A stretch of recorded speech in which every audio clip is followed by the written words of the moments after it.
like 5 or 10 minutes from Dayton. Oh, okay. Yep. Not too far away. No. So did you grow up in that area? Yeah, grew up there my whole life until I moved up here, obviously. But differing cities around Dayton and Cincinnati. We moved around a lot. Okay. But So how many brothers and sisters did you have? I have one brother.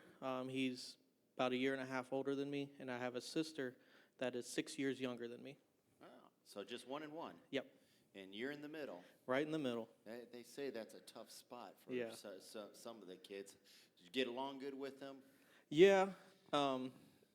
During my teen years, there was a period where, my brother's a little older than me, so we didn't see eye to eye on some stuff. But after that, we got along pretty well. And my sister, being 6 years younger than me, we never really did anything together. But I mean, in our adult years, we get along great. That's good. It's always Yeah. good to finally learn to get along with your siblings Yeah. at some point in life. At some point, yeah. How about your parents? You moved around a lot. What was home life like? Yeah, so mom and dad were in the picture. We moving around, I'd say we probably, if I could guess, maybe moved about 15, 16 times during my childhood. And it was just a thing where mom and dad didn't have the best jobs, so we'd run out of money, have to move somewhere else because we couldn't keep affording the place we were living. A lot of the times it was moving to some neighborhoods that weren't really the best. I remember a neighborhood in Middletown that we moved into right about when I was probably 13 or 14. That was, for lack of a better term, right in the heart of the ghetto. I mean, the street that we lived on, it was called Baltimore Street, and at the end of the street was a little park that was just overgrown and stuff, and no kids ever went to that park because the gang that ran our street, they were called the Baltimore Street Gang, owned that park, so nobody ever played there. Wow, that's Yeah. that's a tough place. Yeah, the next day after we moved in there, there was a guy running from the cops, and the house next to us was boarded up, and he broke into that house, ran in the basement, crawled in the crawl space. Oh, So that was the day after we moved in there, and then a week after we moved in there, the street up from us, there was a drive-by shooting, and then maybe a couple months after we were living there, maybe a year after we were living there, my brother was taking the trash out to the alleyway behind the house, and a group of guys jumped him and beat him up. Oh my goodness! So you lived there at least a year, it sounds. We lived there for probably a couple years. Yeah. Wow. That was probably the worst one. Yeah. What'd your dad do for a living? My dad was in and out of jobs. I don't think my dad ever kept a job more than 2 years. He worked in a bunch of factories.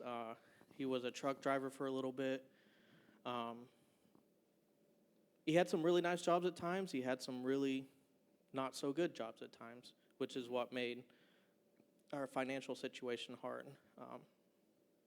The best job he probably had was driving truck, but he was a long distance driver, so he was home maybe once or twice a month. Okay. But Was Christianity any part of your lives growing up? from what I can remember, yes. I was told that my family didn't start going to church until after my brother was born. My brother, I guess when he was like 2 or something, said something to my grandma about we should go to church. And because my grandparents on my dad's side, which were a big part of our family, they were heavy smokers, heavy drinkers, for I guess as all up until that point. And then when my brother asked my grandma to go to church, I guess she just dropped everything, went to church, and got saved that first time she went. And then that trickled over into my grandpa, and then that trickled over into my mom and dad. It's amazing how if one person gets started, how that can trickle. And Yeah. I witnessed that in my own family growing up, how it just kind of spread a little bit. Yeah. So, So I went to church my whole life. The church I originally grew up in, it was called Heavenly Highway Tabernacle. It was a little Southern Holiness church in Middletown, Ohio. I went there till I was about 13 when the youth group got real small, and I just didn't feel comfortable there anymore. And then I started going to Abundant Life Tabernacle in Germantown, which is where I actually went to school my whole life as well. okay. So your parents both were actively going to church for most of your life, or? Mom was. My dad, I don't think he ever went to church until, I mean, off and on he probably did, but I don't think he ever really got into church until I was like 13 or 14 when I invited him to start coming to ALT with me. And he, from what I understand, you had told me, he just said, yeah, sure. Yeah, he said, I think there was a revival or an event or something that we were doing. And I was like, hey, Dad, why don't you come with me today? And he's like, okay. So he came with me. I can't remember what the message was, but it hit him directly. I think I don't even remember if I could remember who was preaching. But he went up and got saved, and he was faithful in church for a while. He was a bus captain on a bus ministry. He was really involved in the kids ministry. Anything you asked him to do, he was doing it. He was a very good church servant. And I think that lasted for quite a while. Did you notice a change in your home life when your dad started Oh, attending and being dramatically. involved more? Dramatically. Finances went up. Everybody was happier. I never really heard my mom and dad fight anymore because they would fight quite often. He was happier. He started doing stuff more with us kids. He got a really good, steady job. Everything just, turned around, Yeah. changed overnight, basically. I understand that. I think the two best years of my childhood with my parents were the couple years that they were coming actively to church, Yeah. regularly to church, and those were great times. Well, let's talk about you. When did you, or was there a time where you totally committed yourself to the Lord or got saved? So everyone, I've always heard people over the years say that I remember when I got saved on this day, and I remember where I was and the altar I was at, and I never really had that moment. Again, I grew up in church my whole life, but I was in and out. I never really committed. I just never had that one moment where I was like, this was when I got super close to Christ. At least not until my adult years. I had many struggles as a teen, but never that one moment where I was like, this is my all. So, and a lot of people, I think that I've known, even if I think back to my youth group friends, had that kind of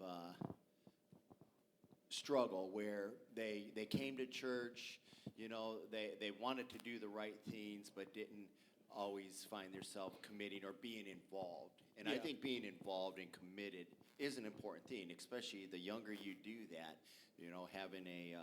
having a goal of nothing's going to take me back out, or I want to do this for the Lord, and seeing it that way. And those that don't have that, it's very easy to go in and out. So I find it interesting that you say that. What do you think?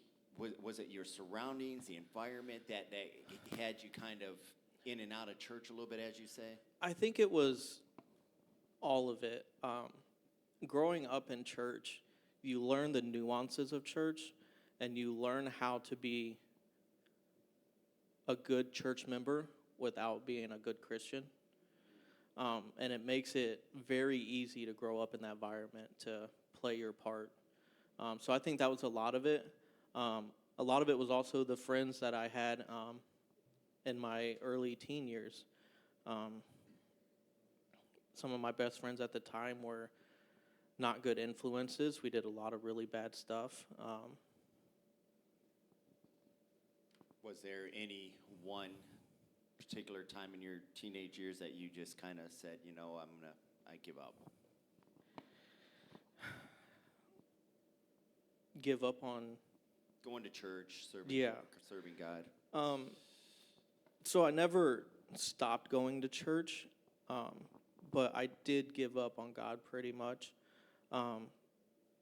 14, 15, and 16 were some of the hardest years of my life. I started hanging out with a couple friends of mine that introduced me to a lot of drugs, alcohol, and that was pretty much my life for 3 years. When I was 13, a cousin of mine that was living with us, is about my mom's age, gave me my first cigarette. And I smoked cigarettes from 13 till about, I would say, 21 or 22. I was already moved up here when I stopped smoking. The drugs and alcohol, it was just one thing after another. Anytime we could find someone to get us some pills were my big thing. We were taking them. Anytime we could get our hands on some alcohol, we were drinking it. There was one time I remember I wasn't going to ALT at the time, but a friend I was real close with, he went to another neighboring church, and we went to one of their youth services on a Wednesday. And that evening before, this was during the summertime, that evening before church started, he had got a bottle of alcohol, and we had drank probably half or more of it before we started to go to church. And since I was at his house, I didn't bring anything with me because I didn't expect to be there for a while. And so he gets to brush his teeth before we go, but I didn't have anything to brush my teeth with or rinse my mouth out with. So we went to the service, and you could smell the alcohol on me, on my breath and everything. And the lady that was over the youth at that time, she came up to me and she's like, "Have you been drinking?" And I looked her dead in the eye and said, "No, not at all." Just walked away. So it was that there was a lot of numbness there. There was a time we were having a revival at ALT, and earlier that day I had just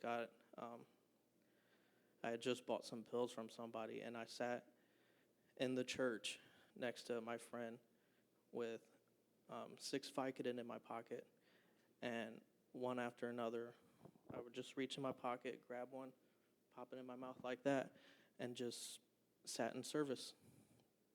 Took all 6 of them.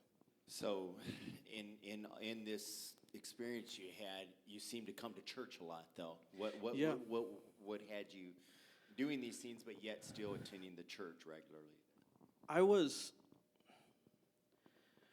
always in love with the idea of church. I love church. I love the fellowship of church, being around people, the environment, and I always loved to serve the church. Ever since I started going to ALT when I was about 13, I was immediately put into ministries here or there, whether it was music ministry or media ministry or children's church, whatever you have it. I was always doing that. So that's what kept me going to church, was that responsibility of doing these various ministries, because I just loved serving in the church and I loved the church environment. So we'll fast forward a little bit here. I understand that you went to Bible school. You attended OBI. So Yeah. there had to be a bridge back to making that commitment. What caused that? Yeah, so my senior year of high school when I was 17, the summer before that, we had a revival. And I think it was with Robert Martin. And I couldn't tell you what that sermon was about, anything else that happened in that service. I just remember that something he said really touched me.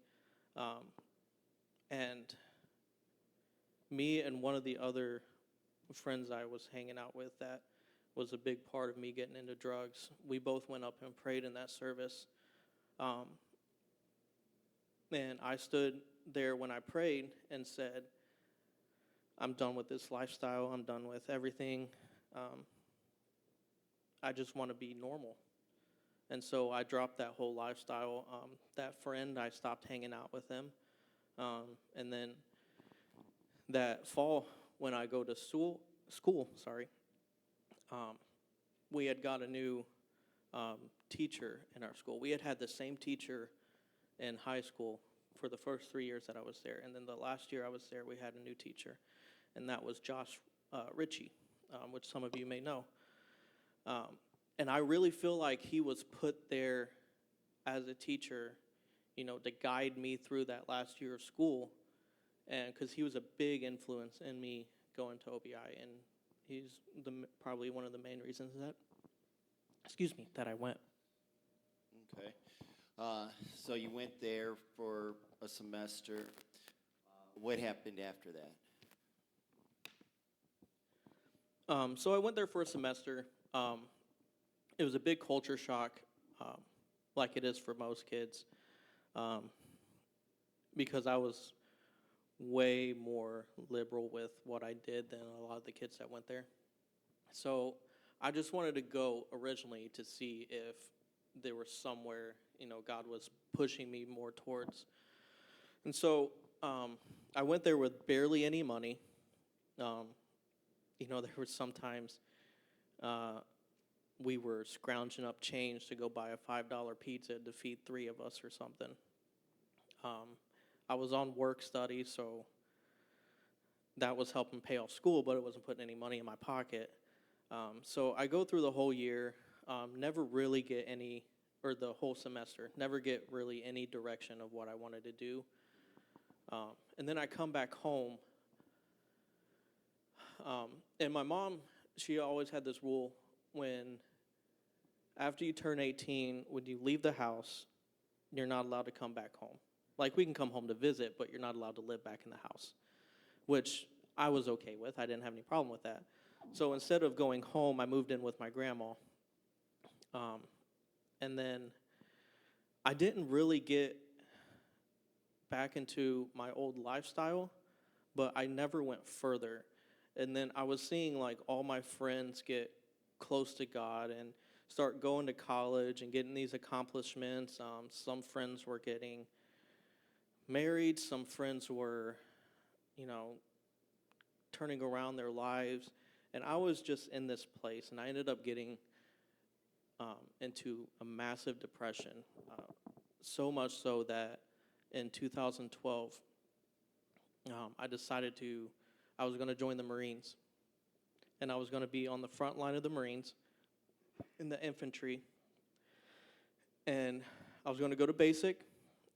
After basic was over, wherever I was going to stay there. I was going to change my name and forget my whole life that was behind me and just start over fresh, because I was just done with the life that I had. And so I got through the whole process up to where I was about to go take my physical to get approved to go into basic. And this was the week before we were supposed to do Southern Ohio Youth Camp, and I had already committed to being a counselor for that. So the week before, my staff sergeant had called me and said, hey, we got an opening for you to go take your physical at something in Columbus. And I was like, I can't do that. I already have a commitment. And he's like, well, it's now or never. And so I sat there for a moment thinking, and I was like, well, I guess it's never. Even though all I wanted to do was go there and forget everything that I... Do you feel like that decision was something the Lord just pressed on your heart? Did you feel to make that decision, or did you just panic at that moment? Again, I don't know if it was... I know it was God that was in that decision, but I don't know if it was more so him pressing me, but it was that commitment to the church and to my ministry that kept me there. Even though, I wasn't living the best for God, it was that commitment to church that drove that decision. So eventually you start hanging out or talking to some folks from this church up north at Broadway Assembly. What led you to getting associated with the church? Yeah, so I, through my teen years, I had came to Camp Blessing, and that's where I got acquainted with a lot of the youth here, and they had also came down to Southern Ohio Youth Camp. And so I had made friends with some people, and one day, this was after that whole incident with the Marines, I was just scrolling through Facebook, and a picture popped up with some cookies that Cheryl had baked. And I was like, oh, those look good. Let me just comment on here. And I commented something like, look really good. How do I get some? Or something like that. And that just led into comments going back and forth. And then eventually I was like, hey, why don't we just hop over into Messenger so it's a little more private. And so we started talking there. And we talked for a couple months, and then around New Year's, we officially became a couple. And then 4 months after that, on April 1st actually, funny enough, is when we got engaged. And I really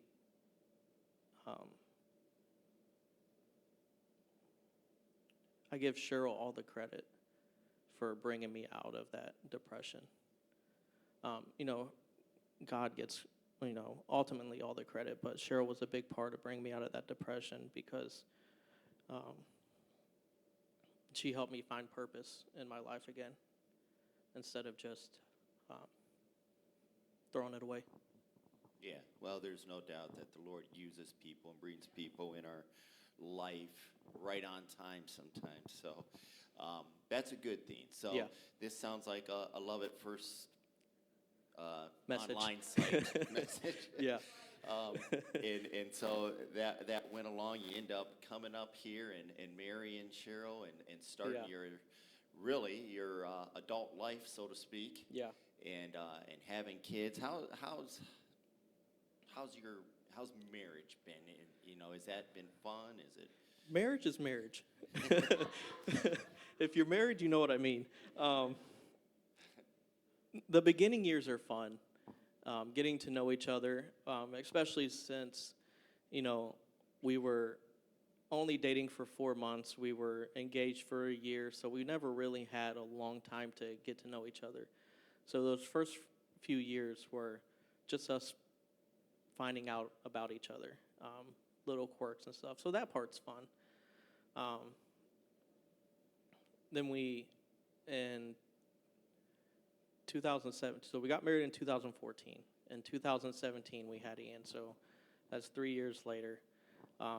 That's when the challenges starts, when you have your first kid. And because my parents were never good financially, I was never taught how to be good financially. And so that played a huge struggle in our marriage. And because of that, we still have some ramifications that we deal with today because of it. But there was a lot of rough patches. I'd say probably the roughest time in our marriage, coincidentally, was when I had started teaching the Young Marys class a couple years ago. The devil fought us so hard that year to teach that class. Even to the point where there was times where I had to sit down with Pastor and we had to hash out some stuff. Just because, Satan was fighting us so hard. And I feel like that class really helped some people that were in it. But it more so helped me and Cheryl get through that hard patch. Well, I've always said that some of the best lessons you hear are the ones that you teach. Yeah. That's good. And it sounds like, and I think a lot of us experience this, who are involved in ministry or involved in doing something for the Lord, or sometimes just involved in committing yourself to prayer and Bible study. There's an enemy who is always going to be knocking on that door and trying to kick it in, trying to drag you down, trying to distract you, depress you. And so that's one thing, and I feel like that you've grown a lot. Yeah. And have maybe, started to realize that and recognize that. And so there's a lesson from your experience that just be ready. And it doesn't matter who you are and how long you've taught or how long you've preached or how long you've, taken the garbage out here at Broadway Assembly. It's anybody susceptible to the enemy getting in and getting after them. So it's very important to just remember to pray and seek the Lord and to have people around you to counsel you and to help you along the way and encourage you. Well, we're just about out of time. I'd be remiss if I didn't ask you about one of the things I think you're really good at. You do seem to be one of those guys that can do a few different things to help out, and you have a servant's heart. Yeah. But I like the way you play the drums. Have you always been good at that, or did you have to learn? Did you take lessons? I can't say I've always been good. So growing up in a Christian school, every Wednesday we would have a little chapel service, and we would sing a couple songs, and then someone would preach a little sermon. And so at one point, I can't remember if I was 12, 13, 14, somewhere around there. I think I was 13. The kid that had played drums had graduated, and we didn't have anybody else, I guess, that knew how to play that went to our school. And so I went up to the music director at school, and I was like, hey, I've been watching the guy at our church play. I kind of like what he's doing. Do you mind if I give it a try? And then that led up to, what we see today. I never had, any formal teaching. It was just, I'm watching the guy that's playing drums in church, and I'm trying to imitate what he's doing. And so there was a lot of time. So my grandma, we went to Christian school, so it wasn't free. We had to pay for it. So my grandma, she would, on Fridays, she would come and clean the school to help pay for our tuition. And after school, we stayed with her. So while she was cleaning, I would go over into the next building, into our youth room, and I would play the drums in there, just practicing for hours while she was cleaning. And so just over the years, I got put into more stuff. There's sometimes where we would go on a little church trip to a different church, and they wouldn't have a drummer, and my pastor would be like, hey, go play drums. And I'm like, I don't know what they're playing. I don't know what they're doing. He's like, it don't matter. Just go play. And so there's a lot of those situations where I was just thrown into the fire and expected to know what to do. And it's a huge passion for me. I love it. Well, you do it very well, and we appreciate it around here and appreciate all the little things that you do, and glad that you're allowing the Lord to still use you in areas, and it's been, I've enjoyed seeing the Lord work in you and grow you. Not all of us are perfect and have that perfect upbringing and do everything right, but if we stay committed, God will continue through any of our flaws or struggles in life to use us. Yeah. And so thank you for allowing the Lord to use you, Brother Jesse, and thank you for being here this morning and sharing your story. Give him a round of applause for sharing with us this morning. Any last tidbit you want to add before we close out in prayer? Just serve in the church as much as you can. There's so much things that make a church go, and when you can plug yourself even into the smallest thing, it helps. Nobody's too good to serve. So, thank you so much. All right, let's pray and ask the Lord's blessing on the remainder of our services this morning. Thank you, Lord, for all the stories that we've heard, and thank you for Brother Jesse's story. Thank you that your hand is on us. again, when we're in the low parts of our lives or when things are going great, it is your hand, it is your presence, it is your purpose that is being worked out in us. And if we just yield to you, we know that you have great things in store for our lives. Bless the ministries of this church. Bless our services here this morning. And to you be all glory, honor, praise. In Christ's name we ask it.